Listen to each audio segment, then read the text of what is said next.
কইছে আমার সংসার করতো না, ঘর করতো না, এরকম করে বাচ্চা দুটারে লইয়া পালাই গেছে। পালাই জানার পরে ধমকি দিয়েছি বাচ্চাটি কিছু হইলে মানে বেজাল করে এরপরে করার কারণে পরে বাচ্চাটি অটো রিজার্ভ করে ফাটাই দিছে।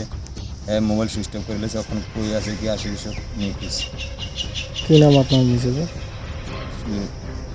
কিঙ্কি দেবনাথ। বাড়ি কোন জায়গা ছিল? বাড়ি উন্দিরা লালছড়া আছে। আপনার বাড়ি কোনখানে? আমার বাড়ি বরকুলা। কী বিষয়ে আপনার মানে স্ত্রী গেছে আগে বাড়ি থেকে? মোবাইলে টিকটক ভিডিও লই।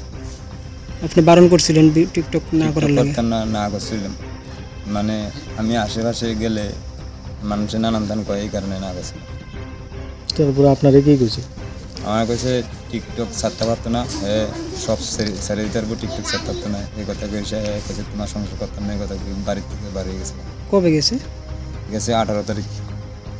এখন অবধি কোনো খোঁজ পাইছেন না? এখন অব্দি কোনো খোঁজ পাইছি না। সেই বিষয়ে থানাত কোনো মামলা করা হয়েছে না? জি-20 করা হয়েছে। কোন থানা আপনারা? কাঠালিয়া থানা। ভিডিও করে এর লিগে আমি বাধা দিছিলাম। বাধা দেওয়ার পরে টকঝক করে কী কারণে বাধা দায়িত্ব? কারোর সাথে যেতে পারে এরকম কোনো? আমার এরকম সন্দেহ হয় না, এরকম কোনোদিন দেখছি না, মানে কোনোদিন অন্য কোনো খারাপ পাইনি।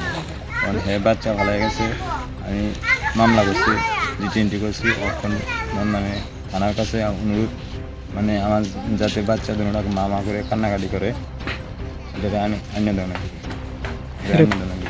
আরে ভাই করে এনে দেওয়ার লাগে না? তার কাছে আমি অনুরোধ জানাই। চাইতেছি আমার বাচ্চা 2টা আছে, বাচ্চা 2টারে কেমনে পরিচালনা করেন এই চিন্তা এর খোঁজ করতেছে। কত বর্ষ বাচ্চা? একটা 4 বছর, একটা 6 বছর।